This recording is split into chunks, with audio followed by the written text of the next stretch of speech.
Hey guys, welcome back to the channel. As you guys saw, I just lowered the car down, not completely off the lift, but down to where the engine bay was accessible. The reason I put the car down off the lift was because I have one more round of mods to install in the car before we put it back together. You guys might be asking, well, what's left of the car? You've already done transmission, the braces, and all that good stuff.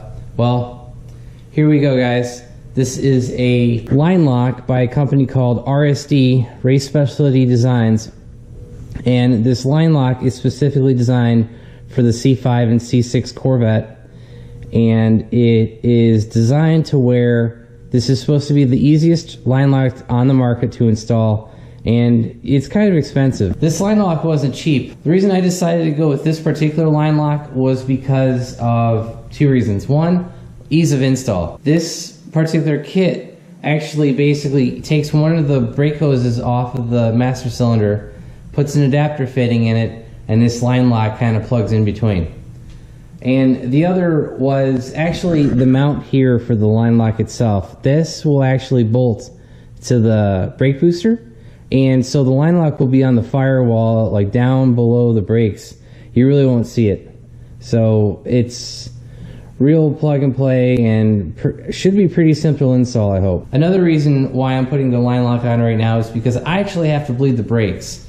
Since we have the entire rear subframe out of the car and there's gonna be a ton of air in the system, and honestly guys, I don't want to have to bleed this car twice. So, oh, and also guys, I've seen some people complain about the owner of RSD not responding to things, and I'm not gonna lie, I had trouble with that too. I sent an email through their website, I sent them PMs on the Corvette forum, didn't hear anything.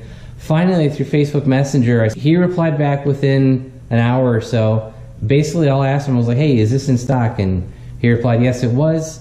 I ordered it on a Friday. It shipped on Monday, and I got it within 4 or 5 days. The guy shipped from California. So that's kind of the full story of ordering this line lock. You know, I just want to make sure I was going to get it in time. And by reading the instructions of all the kits that are out there, kind of the DIY kits to the expensive RSD to there's another brand, CarTech.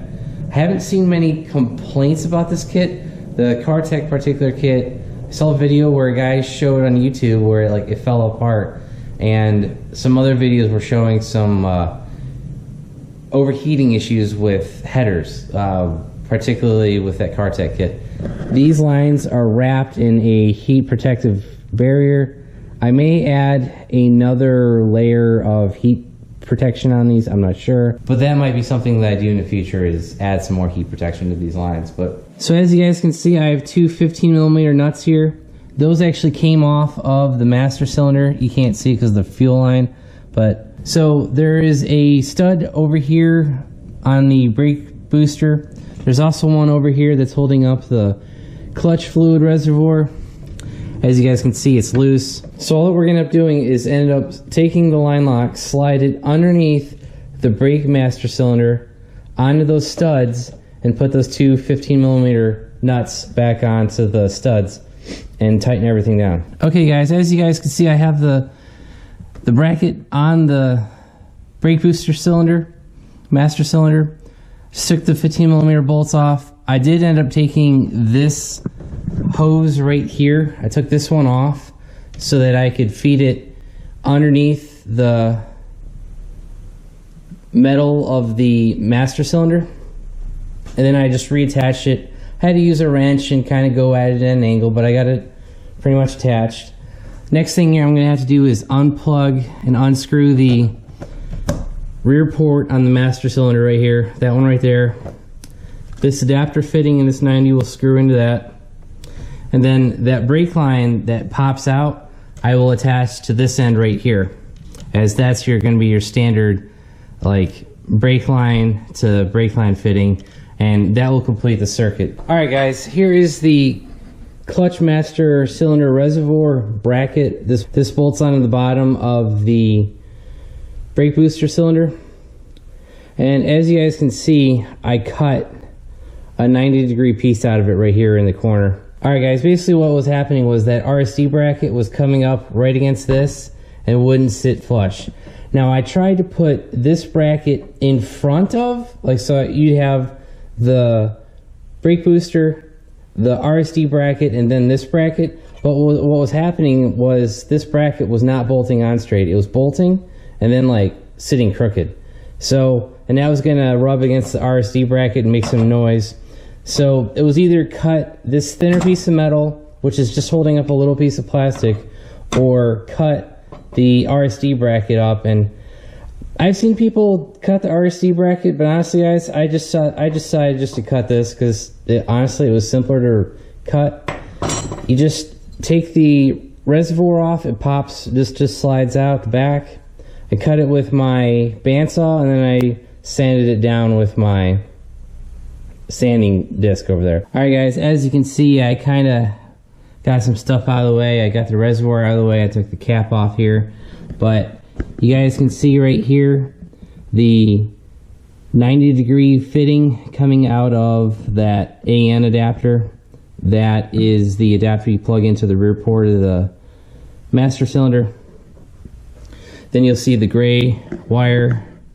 That's basically the inlet side of the line lock. Then you got your actuator and the electronic wires coming out of it. And then you have the outline coming out of the line lock.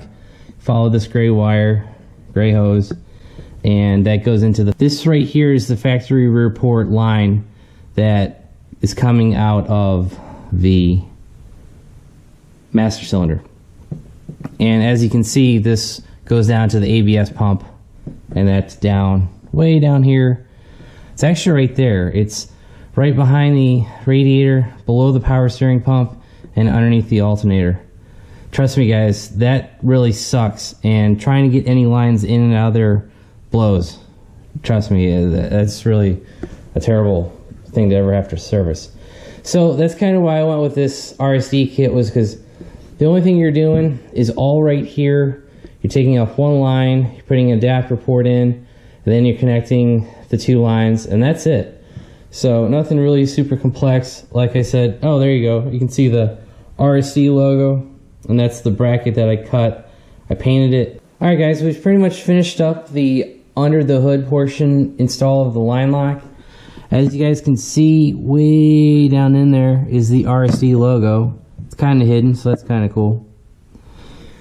Put the cap back on for the windshield washer fluid. I put the reservoir for the clutch master cylinder reservoir tank that back on. Tighten the two 15mm bolts that attach the master cylinder to the brake booster. I looked that up, torqued that down to 21 foot-pounds. There's a bolt down here, another bolt down here. See the lights shine on that. Torque those bolts down to 21 foot-pounds. And then the rest of them, just tighten the brake lines. You know, I wouldn't say super tight because you will strip them, but just get them down real tight. Now the wiring. Now I'm just going to give you guys a really brief overview of this. The instructions are they're actually written out pretty well, and they're not super complex. So they gave you like 3 different wires, and actually, guys, they all go in line, so it's nothing super hard. So the first wire you got is a fuse holder. They want you to tie into the cigarette lighter on the inside of the car by the dash surround. I still have my car torn apart for the transmission job, so I could do that real easily, but I'm just going to walk it through real quick.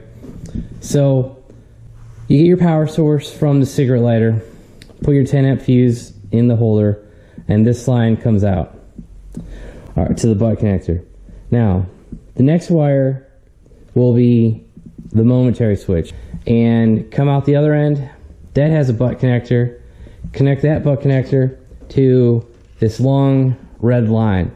Now, this line doesn't have a butt connector on either end, so what's that tell you? That tells you to strip the wire and insert one end onto the butt connector coming out of the momentary switch. You're going to run this wire through the dashboard, up under the cowl, above the steering wheel, below the steering wheel. The instructions do say. And then you were supposed to run it through a grommet here in the wheel well firewall area. Run the wire coming out and the other end doesn't have a butt connector of this red wire. So where does that go? That goes to the only wire coming out of the solenoid. Hook up the wire here, crimp everything. I believe these are heat shrink tubing. If it's not a heat shrink tubing, this part, just put some tubing over it, and then, you know, obviously use your flame source, whether it's a torch or a lighter. Tighten that, you know, let that heat shrink tubing work. So the electrical on this project is not hard at all. You don't have to tie into the alternator. You don't have to tie into the battery. You don't have to tie into the fuse panel. It's just one power source from the cigarette lighter, run it through the car, and you're pretty much good. Now, I've seen a few people mount the momentary switch in the center console. I wouldn't recommend that because you might hit it. What a lot of people, where they mount this, is actually going to be on the ashtray cigarette lighter that you press open, and you can mount it down in there because there's some room where you could mount this. So that's probably where I'm going to end up mounting this. So I'm going to wrap up this project here. It's not a super complex project. I just kind of wanted to give you guys a good overview of adding a line lock to the car. The reason I've decided to go with a line lock was just because I've had inconsistent burnouts trying to heat up the tires between wheel hop. It's a clutch. This car is manual transmission, not as easy as an auto, and just I wanted to kind of dummy proof the line lock system, and it wasn't super expensive. The hard part, you know, was actually pretty simple. You know, it was plug and play for the most part. They'd have to trim that one bracket. My only complaint would be routing of the hoses, because their instructions kind of give you an idea. You know, so their hose routing versus mine is totally different. So hopefully this gives you guys a good overview of how to install the system. Like I said, it's not super hard. I'm going to end this video here, but I will show in the future how to activate the line lock, how it works. You know, then we'll do an overview of all the stuff that we've done to the car with line lock, the trans, the diff, all that stuff. We'll do a good overview video of all those systems. So until then, if you guys like the video, give it a big thumbs up. If you haven't already subscribed, please do. Thanks and have a great day.